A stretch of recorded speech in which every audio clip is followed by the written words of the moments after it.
Alright guys, once again, welcome back to Manila Hype Life and welcome to our another nerd time here sa channel. So guys, ngayon, itong ipapakita ko sa inyo, sobrang solid ng SIR nito, no? Hindi natin, paalis na to si brother pero hinarang ko muna sandali kasi alam mo, it's privilege to na ma-vlog natin sa channel natin. So ngayon, nandito tayo sa Club Sports, kasama natin ang buong karamihan ng mga Palic 454 Club. So ngayon, bago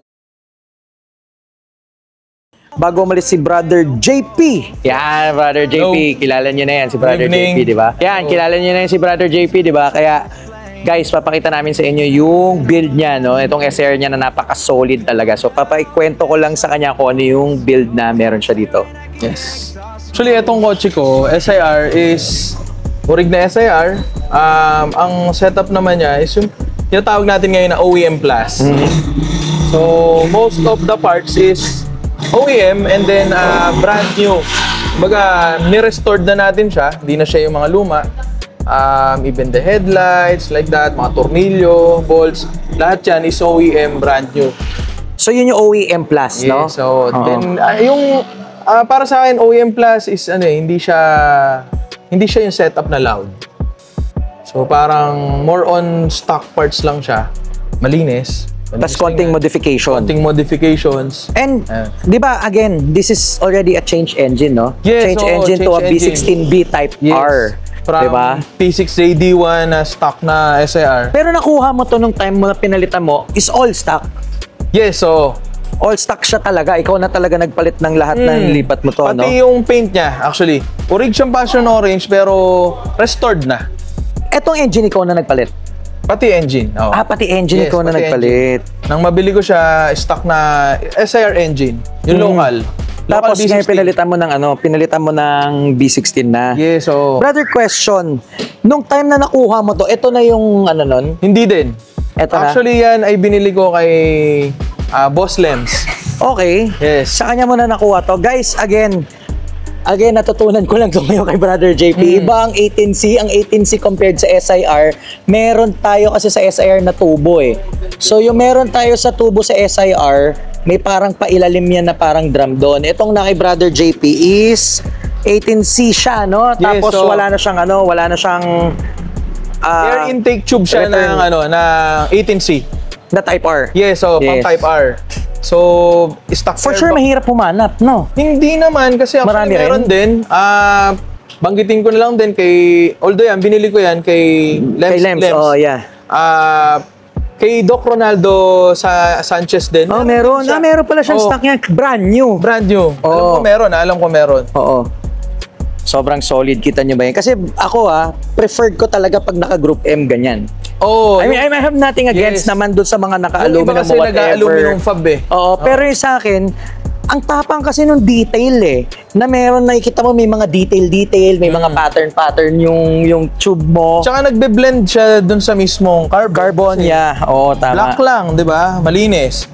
Sobrang pogi, no? Sulit tong Group M talaga na to. Actually, tapos, maganda talaga. Iba rin talaga yung naging niya, no? Yung performance. May effect talaga, makikita mo yung hihinga na mabuti. Dati kasi nakaspoon ako na intake tube eh. Tapos stock box. Sabi nga ni Bod sa akin, nung nagpalit ako Group M, sabi niya, hatawin mo, tingnan mo. Makikita mo may difference talaga huminga. Oo.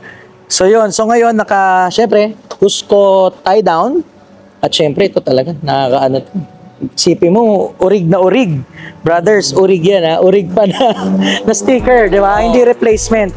Ang hirap kasi talaga maghanap ng orig pa na cover ng fuse box natin. Yes. No? Actually, brand new na fuse box din siya kasi. Nung nakuha mo? Oo. Fuse box o fuse cover lang? Yung fuse, yung mismong housing ng fuse niya. Okay, Pati yung cover. So, buo mo talaga kinuha ng bago. Oh, okay. Yun. Tapos, syempre, nakaspoon na high tension wire. Spoon na hose. Yan o, Mishimoto na... Ano ba to? 2 rows? 3 rows? 2 rows. 2 rows, no? 2 rows na Mishimoto. Tapos naka-arc. 3. I mean, 3 pala. 3 na to. Yes, 3 na. Oh, naka-arc. So, naka-arc. Yes. Tapos naka-skunk 2 na spark plug cover. Billet. And skunk 2 rin to, no? Oo. Na headers, no? Tapos syempre naka-gates. Hindi pwede. Ito, ano to? Pinamachine shop mo? Oo, yan. Gusto akin kasi inopen ko yung ilalim. Oo. Ako naman, para lang malinis. Para tama, ma-expose ganda, lang, makita lang ng konti yung yung belt. Tsaka, ang ganda rin kasi nito para pag naputulan ka ng belt, Actually, hindi mo na kailangan i-start. Pero bihira maputulan ng belts ang gates. Kasi Kevlar yan. Kevlar talaga? material. Kaya Okay. baka sabog na yung makina mo pero yung Okay, gates so yung pala ang ano ng gates. Matibay talaga. Okay. Matibay So, bagong siya. learning na naman, no? So, Yun yan, syempre ito, spoon cam gear. Spoon. Gen 1. Rare na rin yan. Gen 1 na spoon. Gen 1. Gen 1. Yes. Syempre, Hasport, ang mabibrate na engine support. Gen 1. Gen 1 pa pala yan. Gen 1 yan. See? Simple lang. Masakit lang talaga. Correct. Tapos syempre, ito is skunk tuna. Yes, na oil na cup. oil cup. Sobrang solid. talaga Ito na yung Taiwan, no? Billet. Ano Hindi. pala, Thailand version Oo, pero na Honda. yan yung brand new na Honda na Yung ngayon, yung sa OEM, di ba? OEM. Pero Thailand made na siya, Sabi di ba? nila Thailand na daw gawa talaga, Pati akin ganyan Nakokoy Eric Regoyan. Kay Sir Eric. Tapos syempre, itong throttle body. Ano na ba to? Type R pa rin yung ano mo? Type R yan. Type So R. yung Tas buong engine kasi Type R talaga siya, 16B. Yung throttle body, So, hindi- stock ng ano yan? So hindi pang stock SR na stock yan. Yung throttle body, hindi. Hindi. Kasi Pero stock ng Type R. etong throttle body ko, ano na yan? Skunk na rin. Skunk na siya. Oo. Etong intake manifold, intake set, Type R yan. Type R, okay. Yung kasama sa ano? Ito yung kasama 16B. nito. Oo, 16B. tama. Tapos syempre, skunk tuna, yun nga, headers, at the same time, Speed Factory na silver titanium, no? Hindi siya burnt. Diba? Titanium raw. Hindi Dalawa kasi yung type ng titanium ng ng Speed Factory. Isa yung burn, ito yung raw. Yes. Kita nyo, sobrang pogi, napakalinis, no? So mamaya Yan. ipopromote natin yung detailing ni Brother JP. Then, at the same time, ito, yung Vision. Vision hood na dumper, napakalaking bagay kasi napakadaling gumawa ng kotse pag naka-dumper. Oo. Di ba? Ganda Hindi rin. ka na nagsasabit, pag hinangin, hindi Yun nga mapaypay. lang, hindi na siya kaparehas nung stock na isasagad mo siya ng taas. Nasasagad. Kasi siya, may limit na lang. Ayan lang siya. Tama. Tapos syempre, preserve ang insulator. Sobrang solid, oh. Kita nyo ba yan? Kita nyo? Then the headlights pala, ayan. Headlights. Type R. Oh. The golden headlights. So, Pero alam bago mo, din. isa na mga, di ba, lahat yan. Pero sa akin, alam mo kung ano pinaka nagagandaan ako dito. Sa lahat na nakikita ko, syempre yung plate. Yung JDM yun na, solid. Di ba? The same time, exterior, OEM na chin. Yes, OEM na chin. Tapos, naka TE37. Yan, TE. 16s. Yes, 16. Then endless. Then endless na rotor, no? Endless na caliper. Tapos naka Advan B-cups. na AD08 Nioba. Nova. AD09, I mean pala. Mabilis ba makalbo? Hindi naman. Kasi kung ipande-daily mo talaga siya, hindi siya practical. Hindi siya practical, no? Oo. Parang AR1, no? Yung sa akin kasi AR1, napagpud ka agad, eh. Oo. Sobrang solid. Kita nyo yan. Kasi At the talagang same time, slick, yung rotor, same, endless. Tapos, naka long stud, no? Sobrang pogi. Kita nyo ba yan? At ang fitment, walang rubbing. Wala, bro. Wow! Solid. Saka yung sa likod din, ganun. Kasi ayoko rin pati na nagpe-fender roll eh. Ano to? Ilang gap nitong likod mo? Actually, wala. Zero? Wala, oo. Parang patong siya. Kita nyo, sobrang 0-0 yan, no? Same, di ba? Stock ba yung likod? Palit ka lang ng rotor. Dixel. Naka-Dixel na rotor, no? Yung likod, Dixel palit yung rotor. Stock na caliper. Tapos, syempre, D-cups. At Yeah, saka ano okay. na rin kasi, discon na kasi, wala ka na mabibili ngayon na brand new na Pang rear? pang likod na rotor, endless. Okay. Yes. So At the same time, brother, sa exhaust, ano yung exhaust sa gamit mo? Feels. Parang ang laki, no? Feels. Ang bilog ng feels, no? Titanium feels naman yan. Ito yung titanium. Ito ba yung katulad na benta ni Boss Franklin Lou? Parang. Pero kasi yung isang binenta ni Na Boss titanium? Al ay June. Ay, oo, tama. Mura niya binenta yun. Kinuwenta niya sa akin, eh. At yung nakabili nun, isa rin sa, siguro, pinakamayabang nating kaibigan, siya si John Deeper. Si John Deeper ba bumili? Oo, binili yun ng isang kaibigan din namin, si Doc James. Tapos napunta kay John Deeper. Tapos si Doc James kasi siya yung distributor dito Ni sa June. atin. Oo, June, eh. tama. So, dikit naman namin, kaibigan namin si Doc James. Binili ni Deeper. Si John Deeper na nag-Indian. Nasa na ba si John Deeper? Tayo natin si Brother Bods nandun. So guys, makikita ninyo, no? So, yung June na yun, nakwento sa akin, alam ko nga ang kumuha nun yung distributor nga. Yes, si Doc Sabi James. nga ni... Tapos si Doc James, binili na ni Deeper. Ni Deeper. Tapos brother, interior. Sa interior, ganun Sa din. Naka SR3 ako na suede, black suede. SR3, sorry. Yes, so Recaro SR3, tapos yung likuran din. DB8. DB8 naman. Kasi DB8, yun naman ang yung terno eh. DB8 talaga eh. Ayan, pakita ko sa inyo. Box ba? Ayan. Pakita ko sa inyo. Ayan, DB8.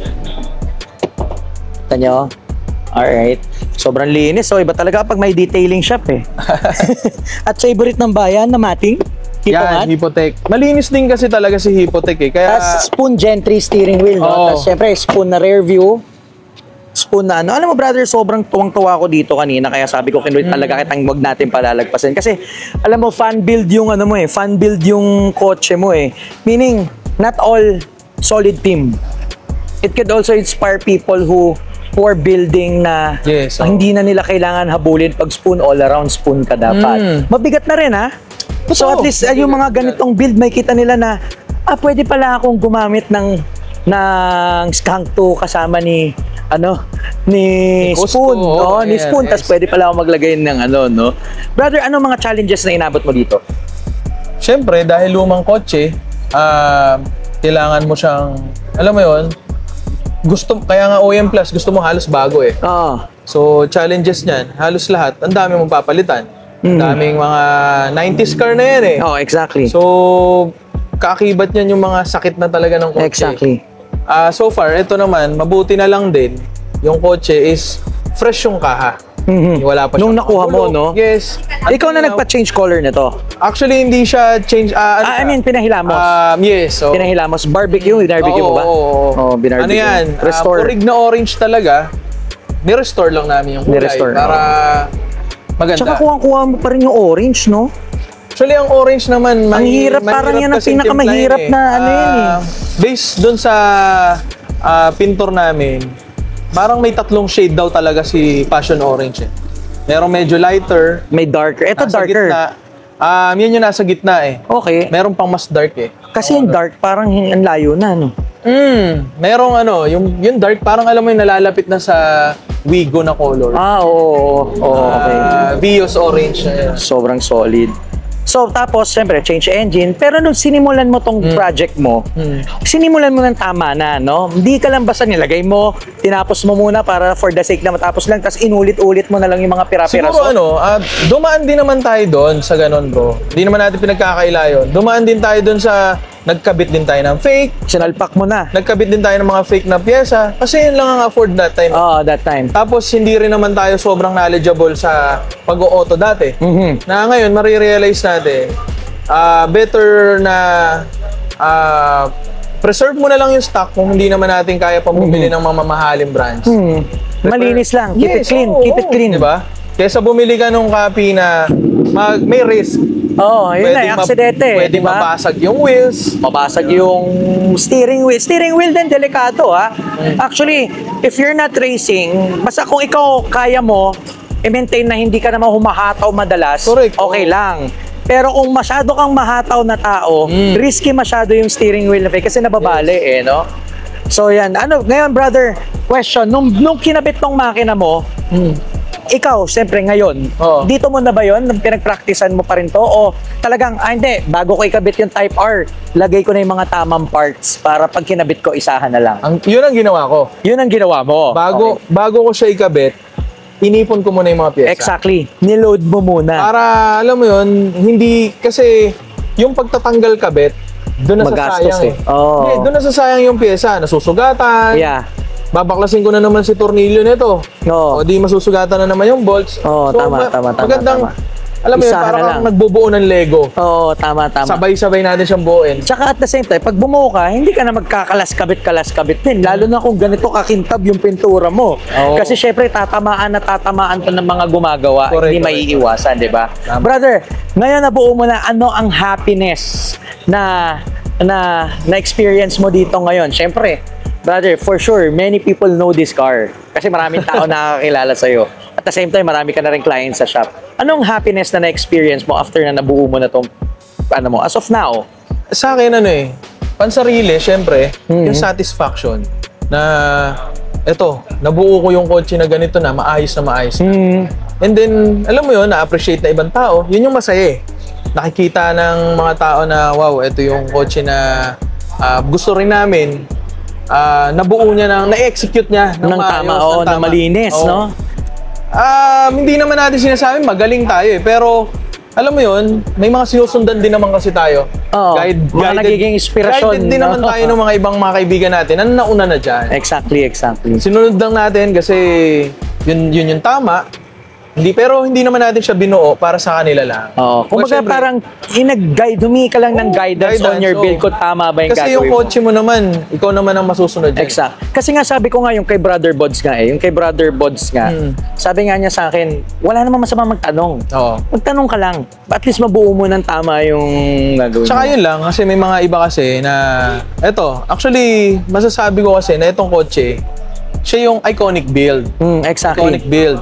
Kasi ngayon, Pinoy pride. Ngayon kasi ang sinasabi nila is kailangan na magkaroon ka ng konting, paano ba sabihin, maging unique ka. Diba? Yung creativity, paano mo i-execute sa build mo. Yun ngayon eh. Kailangan ibahin mo si ganito, ganyan. Pero ako kasi, niretain ko siya sa ganito. Kasi simple. Kasi gusto ko yung simple lang. Malinis lang, Malinis lang, Oo. Kita nyo naman. Sabihin natin iconic build pero malinis. Pero kahit pa paano, madiin pa rin eh. Madiin pa rin yung parts eh. Loaded pa rin, di ba? So, kita nyo naman yan, di ba? Ano pa, brother? Ma-experience happiness mo ngayon dito? Actually, kahit ang nakakatuwa lang dito kasi hindi marunong sa kotse ang maka-experience, kundi pati mga car enthusiasts. Yung mga kapatid natin, inspire sila, di ba? Ako isa, sabi ko, kita ko kanina, sabi ko, ganda. Hindi, pogi din linis na linis ako, linis na linis. Sabi ko, ang ganda. So, sobrang solid. Alam mo, natutuwa ako when, people put effort. Yung karamihan naman na sinasabi lang, hirap sumali ng JDMU, ang hirap sumali ng Legends of the 90s, ang hirap sumali ng mga grupo. Hindi. Minsan naman, the reason lang na inaano nila is that alam nila yung may puso at hindi mo lang basta binuo yung kotse mo. Correct. Di ba? Kasi ang tinitignan naman nila dyan, pag nagkakabit ka, binild mo ng tama, hindi ka man sobrang high-end na talagang loaded, pero nasa correct lahat ng pag ano mo. Kasi ibig sabihin nun, binigyan mo ng value yung pagbuo mo ng kotse. Di ba? Yun lang naman eh. Kaya guys, ayan, JDMU. Sobrang hirap ha, hirap. Sobrang solid. Again, si Brother JP. Brother JP, yes. Promote your shop. Yun nga po. Meron po kaming detailing shop. Yun yung Diamond Detail Auto Salon. Diamond Detail Auto Salon. So, okay, pakita natin yung logo ni brother. Binyan, Laguna. Barangay San Francisco, Binyan, Laguna. Near Southwoods. So, very accessible. 500 meters away, no? 500 meters away from Southwoods. Exit. South Lane. Southbound. Yes. Southbound. So, nagsiserve kami doon sa shop ng all types of detailing, syempre. Even coatings, PPF, mga protective films. Ganda na shop. Ito, pakita natin yung picture. Kita nyo? Sobrang solid. So, pupunta tayo doon. Yun ang part 2 na vlog natin, no? Kasi kung hindi nyo lang Paddock 454. Kung hindi nyo lang na itatanong, pawis na ako, sorry. Kung hindi nyo lang na itatanong, yung ang hirap kasi ngayon maghanap ng magandang car wash. I mean, not to parang discriminate or something yung mga nagtitinda ng car wash. Pero I mean, this is something you guys could look up na okay, may nagaganitong car wash, di ba? Bakit hindi rin natin maging inspirasyon? Pero ako kasi gusto ko pa ikita sa inyo kasi tinutoothbrush yung kotse doon. so kung gusto niyo, susubukan natin yung premium car wash ni Brother JP doon, no? Titingnan natin kung isa-isay natin, papakita natin sa inyo para at least kung makita ninyo, nagustuhan ninyo, nasa Southwoods lang siya. So guys, once again, thank you for watching Nerd Time, Brother JP. Yes. Brother JP. Thank you kapatid. Thank you. Thank you. So guys, once again, thank you for watching Manila Hype Life and always remember, drive it right. Manila Hype Life, we roll deep, sipping fuel, adrenaline sweet. From Quezon south to the Bay, walk ride. Our culture kings with the city pride. Rev it up, let the world feel the heat. Low riders bounce to the hip hop beat. JDM dreams on the assembly line. Pinstripes swirl like a glass of wine. Every mind tells a story untold. Drift the corners where the brave don't fold. Tuned up engines scream our name. From Guadalupe to the Roxas flame, we paint the town with our velocity.